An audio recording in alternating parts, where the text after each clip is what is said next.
கு. அழகிரிசாமி அவர்கள் எழுதிய திரிவேணி. அயோத்தி நகரம். இந்த அயோத்தி கோசல நாட்டின் தலைநகரும் அல்ல. சரையு நதி தீரத்தை மாட கூடங்களுடன் அலங்கரிக்கும் ராஜதானி பட்டணமும் அல்ல. இங்கே ராமன் இருக்கிறான். இந்த இடம் அயோத்தியாக இருக்கிறது. ராவணவதம் முடிந்து எத்தனையோ நூற்றாண்டுகள் கழிந்து விட்டன. ஆனால் இன்றும் ராமன் கட்டுறுதி கொண்ட வாலிபனாக இங்கே வாழ்கிறான். அவன் புஜங்களில் கைகளை கோத்து பிரிய வசனங்கள் பேசி விளையாடும் ஜானகி எளவனம் ததும்பும் இளவயது மங்கையாக இளங்குகிறாள். அன்னத்தின் நடையோடு அவளுடைய நடையை ஒப்பிட்டும், மத யானையின் கம்பீர நடையோடு ராமனுடைய நடையை ஒப்பிட்டும், இருவரும் தமக்குள் புன்னகை செய்து கொள்ளும் வாலிபம் இன்றும் சிம்மாசனத்தில் அமர்ந்து அரசு செலுத்துகிறது. பழைய நிகழ்ச்சிகள் யுக கணக்கில் கடந்து போன காலத்துக்கு முன்னே என்றென்றோ நடந்த நிகழ்ச்சிகள் தம்முள் வேற்றுமை தெரியாமல் ஒரு நிகழ்ச்சியாக, ஒரு பிண்டமாக திரண்டுவிட்டன போல தோன்றுகின்றன. காலம் என்ற பனிமூட்டம் நடுவே கவிந்திருக்கிறது. இதை இருவருடைய கண்களும் ஊடுருவி பார்க்கின்றன.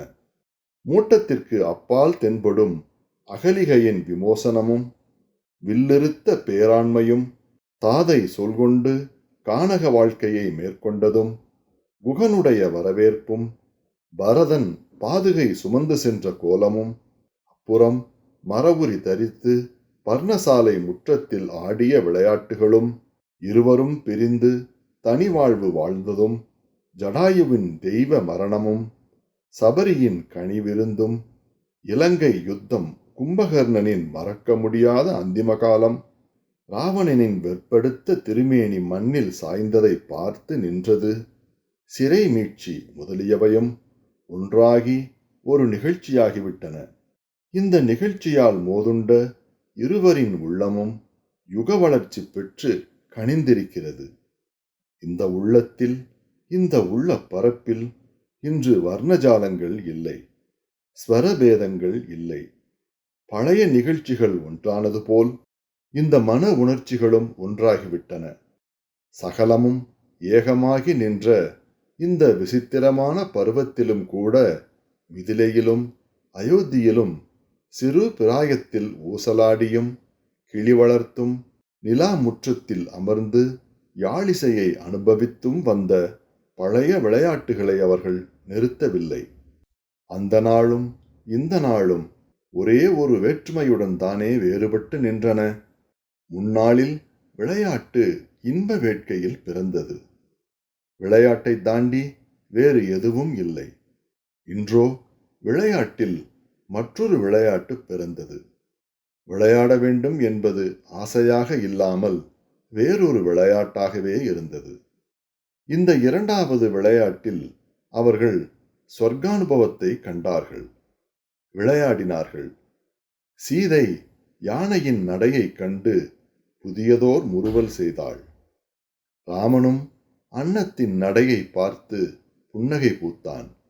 முன்பு குகனுடைய வாசஸ்தலத்தில் புல்லின் மேல் படுத்திருந்தது போல இன்றும் புல்லின் மேல் படுத்துறங்கினர். முன்போலவே இன்றும் ராமனை பார்த்து புருஷ ரூபம் கொண்ட பெண் என்று கேலி செய்தாள் சீதை. ஆனால் இப்படிப்பட்ட ஒரு தனி விசேஷம் நிறைந்த பிராயத்திலும், தனி விசேஷம் நிறைந்த மன பக்குவத்திலும் அவ்வப்போது சில சலனங்கள் ஏற்படாமல் இல்லை. பழைய நினைவுகள் ஒரு நினைவாகிவிட்டாலும் சில விஷயங்கள் அவற்றை இவர்கள் மனக்கண் முன் பாகுபடுத்தி தனியாக்கி காட்டின. சபரியின் பாக்கியம் எவ்வளவு என்று நான் வர்ணிப்பேன் என்று தொடங்கும் ஒரு இசைப்பாட்டு செவியில் விழுந்தால் இருவருக்கும் மேனி புலகிக்கும். ஊமைகளைப் போல் ஒருவர் முகத்தை ஒருவர் பார்த்த வண்ணம் உட்கார்ந்து விடுவார்கள். பழைய நினைவுகள் யாவும் கைகோர்த்து கொண்டு வலம் வரும். ராமனின் கண்களில் கண்ணீர் பொங்கும். அதை கண்டதும் திடீரென்று சீதை கலகல என்று சிரித்து விடுவாள். ராமனும் சிரிப்பான். இருவரும் அவ்விடத்திலிருந்து எழுந்து வேறிடத்தில் போய் உட்காருவார்கள். சபரியை பற்றி சொல்லியிருக்கிறேன், ஞாபகம் இருக்கிறதா என்று சிரித்துக்கொண்டே கேட்பான் ராமன். சீதை பதில் சொல்ல மாட்டாள். அப்பொழுது அவளுடைய கண்களில் கண்ணீர் பொங்கும். கண்ணீரே பதில் சொல்லும். ராமன் மௌனத்தில் ஆழ்ந்து விடுவான். இந்த அயோத்தியின் பக்கத்தில் உள்ள காட்டாறுதான் இப்போது சரையு. இவர்கள் வாசம் செய்யும் மாளிகை ரகுவம்சத்தின் குலக்கொடி கொழுந்தோடி படருகிற அரண்மனையாகிவிட்டது. அக்கம்பக்கத்தில் வசிக்கும் வயதில் பெரியவர்களோ தசரதனாகவும் கோசலையாகவும் தென்படுகிறார்கள். ஓடக்காரர்கள் எல்லோருமே குகனின் திருவுருவங்கள். குழந்தைகள் எல்லாம் லவகுசர்கள். வாலிபர்களோ உடன் பிறந்த பரத லக்ஷ்மணர்கள். இங்கே இருக்கிறான் ராமன், இங்கே வீற்றிருக்கிறாள் ஜானகி. இரவு நேரம். நிலா புறப்பட்டு விட்டது. மாளிகையின் பின்புறத்திலே ஆம்பல் இதழ் அவிழ்த்த தடாகத்தின் ஓரத்திலே ஒரு பொன்னூசல் மலர் மாலைகளால் சுற்றப்பட்ட பொற்கயிறுகளில் இணைத்த பலகை நவரத்தினங்கள் இழைத்த ஸ்வர்ணபீடமாக திகழ்கிறது. அசைவது தெரியாமல் அசைந்து ஆடும் அந்த பொன்னூசலில் இந்த யுகம் கண்ட தம்பதிகள் ஆடி கழிக்கிறார்கள். எங்கிருந்தோ ஒரு இன்னிசை கேட்கிறது. 2 பேர் பாடுகிறார்கள். ஒன்று ஆண்குரல், மற்றொன்று பெண் குரல். இரண்டும் தம்புராவின் சுருதி ஒளியில் இழைகின்றன. 3 ஒளிகளும் ஒன்றாகின்றன. மூவேளைகளால் திரித்த மங்கள நான் போல இருக்கிறது இசை. பாடுகின்ற குரல்கள் மட்டுமா ஒன்று போல் இருக்கின்றன? பாடுகின்றவர்களின் உள்ளங்கள், பாடுகின்றவர்களின் அபிலாசைகள், பாடுகின்றவர்கள் முன் சகலமுமே ஒன்று போலத்தான் இருக்கின்றன. பொன்னூசல் அசைவின்றி நிற்கிறது. இன்னிசையின் நடுவே மதுரம் ஊறி பருத்த சொற்கள் தவழுகின்றன. சுருட்டி ராகம் சொற்களை உச்சிமுகந்து தழுவுகிறது. பதிகிகார தீரே சீதா, பதிகிகார தீரே சீதா. சீதையின் நாயகனுக்கு ஆரத்தி எடுங்கள் என்ற பொருள். பாட்டும் இசையும் பொருந்தியது. இந்த தம்பதிகளின் ஐக்கியத்துக்கு ஏற்ற ஓமையாக விளங்குகிறது. பாட்டு தொடருகிறது.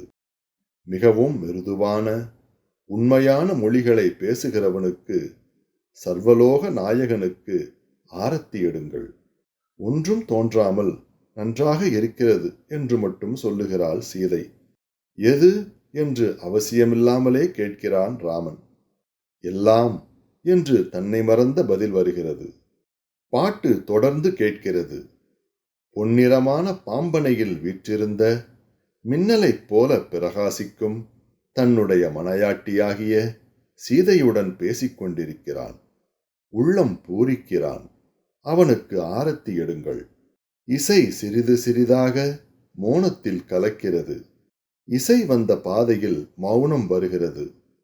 பொன்னூசல் சற்றே அசையத் தொடங்கியது. இப்போது நீங்கள் பாம்பனையில் இல்லை என்று சொல்லி மகிழ்ச்சியுடன் சிரிக்கிறாள் சீதை. அவளுடைய சொற்களில் ஒலிக்கும் பேதமை ராமனை ஆட்கொண்டு விட்டது. சீதையால் எதுவும் பேச முடியவில்லை என்பதை கண்டான் ராமன். இன்பக் கடலில் ஆழ்ந்து செயலற்று போன அவர்கள் வேறு ஏதேனும் காரியத்தில் ஈடுபட்டு நிலைமையை சமாளிக்க வேண்டும் என்று துடித்தார்கள். அப்போது அவர்களுக்கு கை கொடுக்க வந்தது போல் வந்தது மற்றொரு இசைப்பாட்டு. விடமுஷேயவே நன்னு விட நாடகவே என்ற பாடல். அதாவது, தாம்பூலம் தரித்துக்கொள், என்னை கைவிட்டு விடாதே என்று அர்த்தம். பழையபடி ஊசல் நின்றுவிட்டது. கரகரப்பிரியா ராகத்தில் இசைக்கப்பட்ட அந்த கிருதியின் பொருள் விசேஷம் இருவருடைய மயக்க நிலையையும் மாற்றி விளையாட்டு உணர்ச்சியை ஊட்டிவிட்டது. பூமியின் புதல்வியாகிய ஜானகி தன் கையால் கொடுத்த புனிதமான வெற்றிலை சுருள்கள் என்று எண்ணிக்கொண்டு தாம்பூலம் தரித்துக்கொள். தேவதேவா, அரசர்களின் நன்மதிப்பை பெற்ற லக்ஷ்மணன் ரத்தனங்கள் இழைத்த தாம்பூல படிக்கத்தை கையில் பிடித்துக்கொண்டு நிற்கிறான். ராஜாதி ராஜனே, ஜாதிக்காய், ஏலம், ஜாதிப்பத்திரி, பாக்கு, வெற்றிலை இத்தனையும் கலந்து தியாகராஜன் உனக்கு மிகவும் பிரியத்துடன் சமர்ப்பிக்கும் தாம்பூலம் தரித்துக்கொள். இந்த பாட்டு முடிந்ததும் நிலவொளி பாயும் வெளிப்பகுதி வரையிலும் வந்து பொன்னூசல் ஆடுகிறது. நிலவு ராமனுடைய முகத்தில் படுகிறது. சீதையின் வதனத்தையும் சந்திரிகை நீராட்டுகிறது. இருவரும் ஒருவர் முகத்தை ஒருவர் நன்கு பார்த்து கொண்டனர். 2 பேரின் உதடுகளும் புதிதாக வெற்றிலை சாற்றின் சிவப்பு படிந்திருக்கிறது. ராமன் சிரிக்கிறான். பிறகு சொல்லுகிறான், திருவையாற்றுக்கு நாம் போகவில்லை. போகாமலே எத்தனை உபசாரங்கள். உஷா காலம். ஒவ்வொரு ஜீவனுக்கும் காவேரி 2வது தாயாக இருக்கும் சோழவள நாடு. வானப்பரப்பில் முகில் கூட்டங்கள் பிரம்மாண்டமான மத்த கஜங்களைப் போல கம்பீரமாக இயங்குகின்றன. சூரியனின் பொன்னிற கதிர்கள் முகில் கூட்டத்தால் மறைக்கப்பட்டு விட்டதால் கீழ்வானம் மட்டும் வெளுத்திருக்கிறது. வெகு நாட்களாக மலைமுகத்தை காணாத பயிர் பச்சைகளும் மாந்தர்களும் எல்லையில்லாத மகிழ்ச்சியோடு இருக்கின்றனர். பட்ட மரங்களின் மேற்பட்டைகளை வெளியுலகத்தை காண துடிக்கும் தளிர்கள் சமிக்ஞையோடு வருகின்றன. பாசி படிந்த அல்லி குளங்களில் ஏதோ தெய்வ சங்கேதத்தை எதிர்பார்த்து மலர காத்திருப்பது போல தாமரையும் குவளையும் காத்து கொண்டிருக்கின்றன.